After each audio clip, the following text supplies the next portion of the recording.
Welcome to Outback Outdoors. Make sure you like, subscribe, and click the alert to stay up to date on all our new videos.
I had a brother who wasn't from my family, who worked a ranch by the border where the rain clouds never seen. And old Rocco was a ranch hand. He got fired from my boss, man. Now he works in Dozer and Eagle Pass. Because of a busy schedule this year, guiding and having other hunts, this is really the first time I've ever set boot in this soil. Just from doing research and talking to some friends, got some good information on, this country, where to start looking. Last night, from the valley floor where we have camp, I was able to glass a bunch of ewes and a few rams. So that was encouraging right off the bat.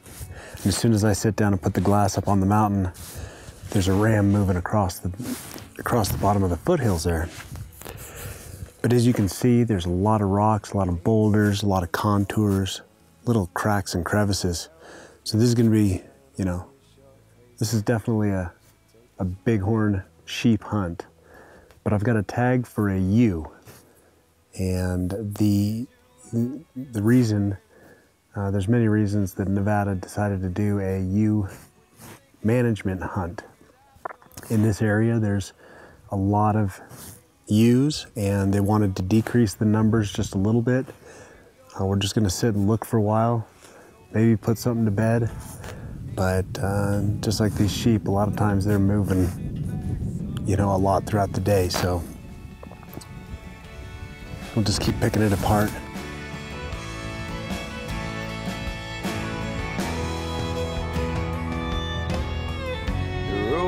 Barbed wire and killing time. You wake the sunrise, you work till night, just like the sunset on the ocean. The light just fades away. You see the stars shine in the desert just before the break of day, and then the wind throws me in. So we got this older ewe that has kind of been on her own all morning. There's been a few other bands of sheep, rams with some ewes.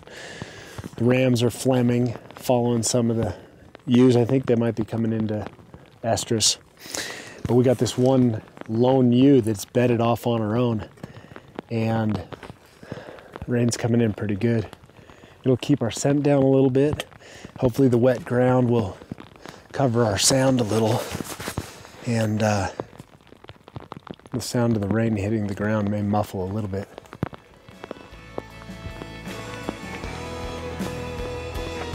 Says your life is a canvas, you paint some every day. And when you think you got it all figured out in your head, head, you know the band's got your final say. And look back on all your memories. If we go our separate ways, don't forget your life's a canvas. We might get painted back someday.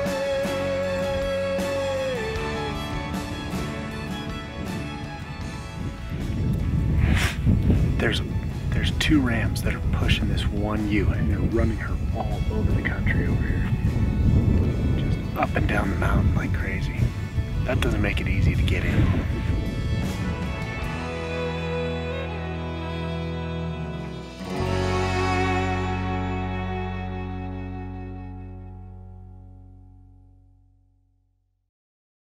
Hello, I'm Travis Stoltzfus, and welcome to the Wilderness Athlete Minute. Let's be honest, salads are boring, but today I want to go into the Wild Kitchen Cookbook and learn how to build a better salad. Step 1, we're going to start with 2 cups of a leafy green lettuce. It can be romaine, spinach, kale, or whatever you like. That's our foundation. Step 2, add a non-starchy vegetable. 2 to 3 is good. We don't want to get too crazy. For me, I like cucumber, tomatoes, and jalapenos. Step 3, add some lean protein. You can use chicken, salmon, a hard-boiled egg, or even bacon. I personally really like to use my wild game like elk or venison steaks cut in strips. 4, we're going to now choose and add a healthy fat. We can add a ½ ounce of nuts or sunflower seeds, 1/4 cup of Parmesan cheese, or my favorite, an avocado. The 5th and final step is we're going to dress it up. We're going to add a tablespoon of balsamic vinaigrette or some type of light dressing, and we've taken a side salad and turned it into the main course. For more information on a healthier lifestyle, visit wildernessathlete.com and get your very own copy of the Wild Kitchen Cookbook.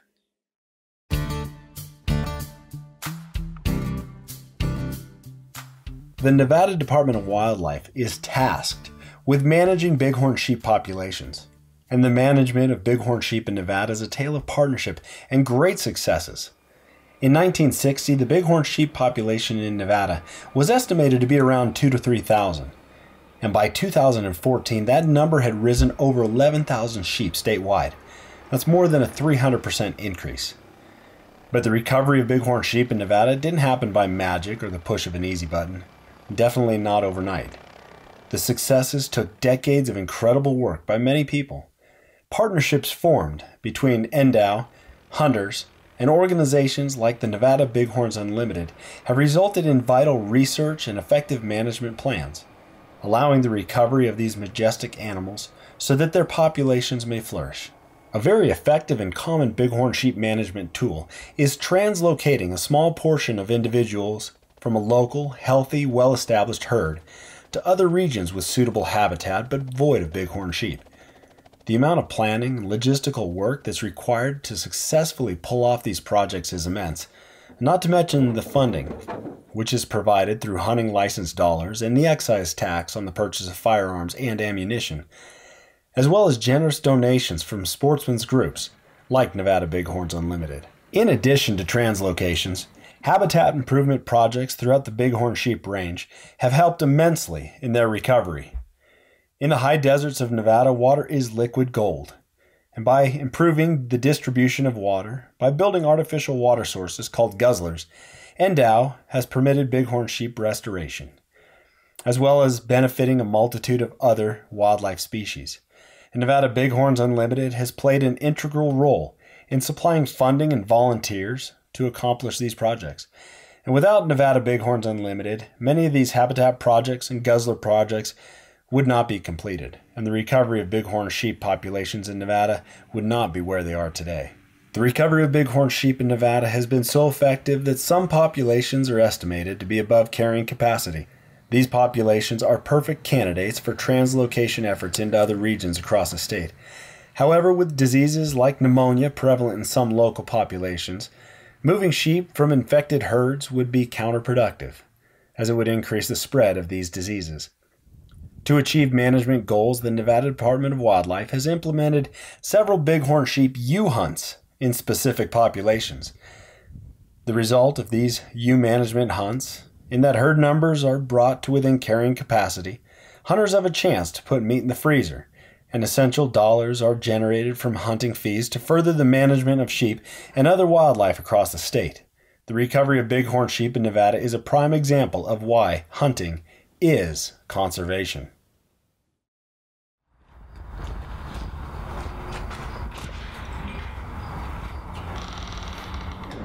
Hi, I'm Trevin Stoltzfus with Outback Outdoors, and I'm here in my local bow shop in Fort Collins, Colorado, Rocky Mountain Archery. Welcome to today's Wasp Tech Talk. Today we're going to have some fun. We're going to go out on the range and we're going to test the durability of some wasp archery broadheads by shooting them into a tire, a cinder block, and a sheet of plywood. This is Wasp Archery's jackknife, a 2-blade expandable with a 2-inch cutting diameter. Let's see how it holds up.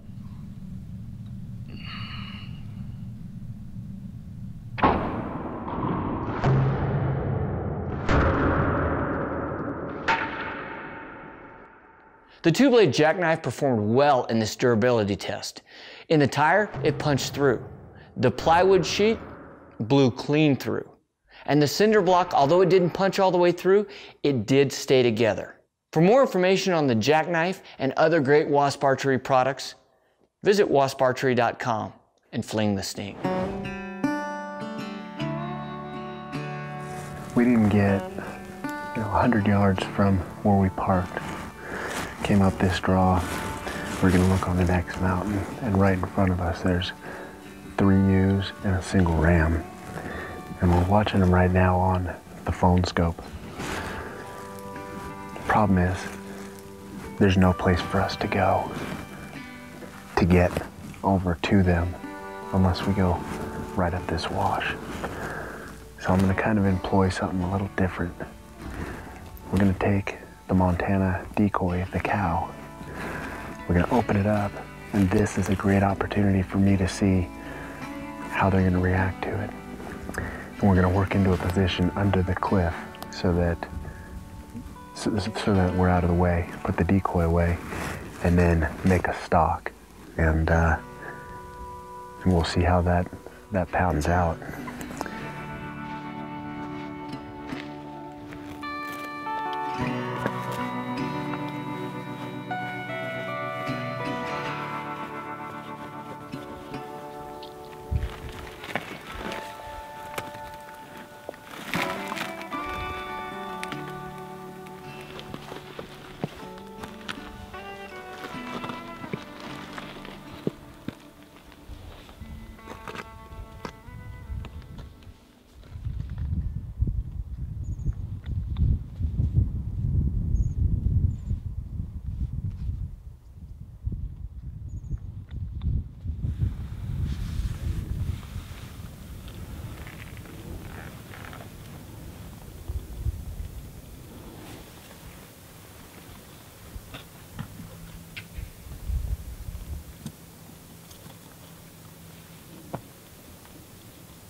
talk about an adrenaline rush.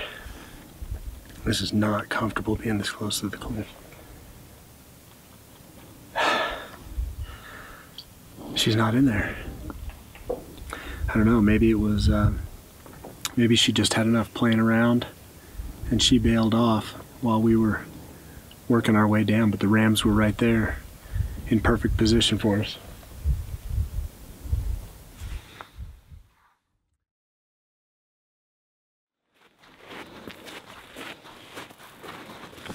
So we got about 5 ewes and 1 ram that once the fog lifted, we were able to spot them. Nice thing is they're working kind of down towards the bottom.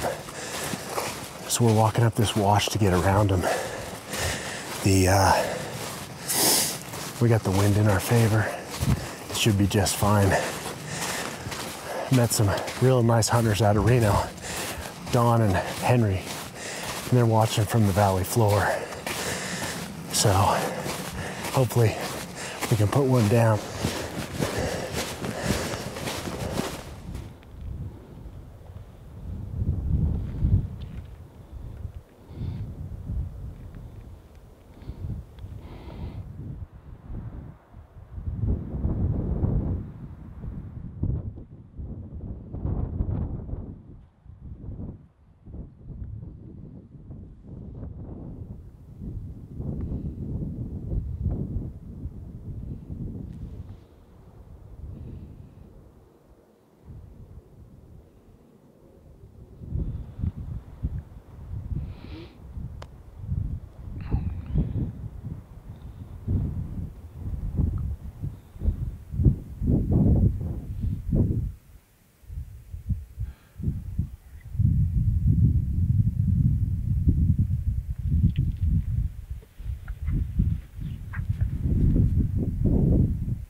The ram was bedded right there with a couple of ewes, and the ewe shot was bedded here. But when she came walking around, she bolted off that way and came right back here and stuck her face right down in between these rocks, and the ram came like this. I think this is where I shot her.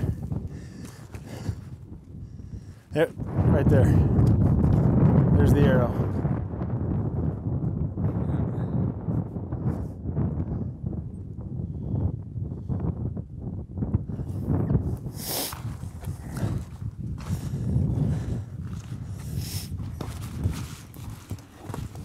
Oh, and she's beautiful. Oh. It's just a healthy, beautiful desert bighorn ewe. I couldn't have been any better. Oh, it was perfect, man. Congratulations, that was awesome.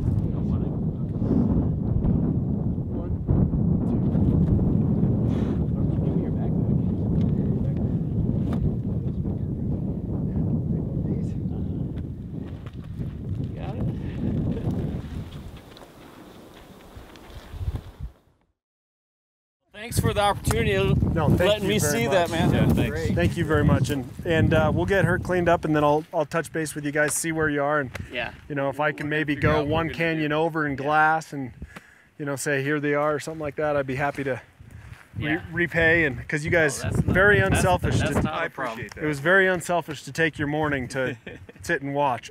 It was very entertaining. We enjoyed, and we took part in your success. We're happy for that. Yeah, Thank you very happy much. for you. I'm going to do a little prayer, okay? Saint Hubert, bless all who gather here in this natural setting, whose aim is to follow in your footsteps, to be skilled and ethical hunters.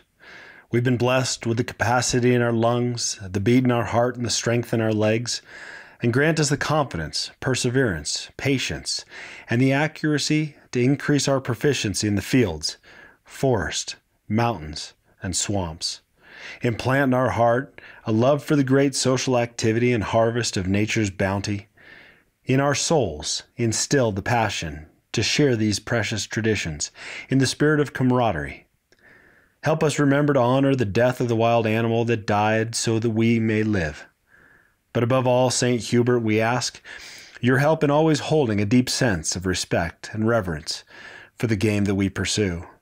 Bestow within us a spirit of generosity and humility that we may enjoy bountiful hunting, and that we pass these cherished and sacred rights to future generations. Forever. Amen.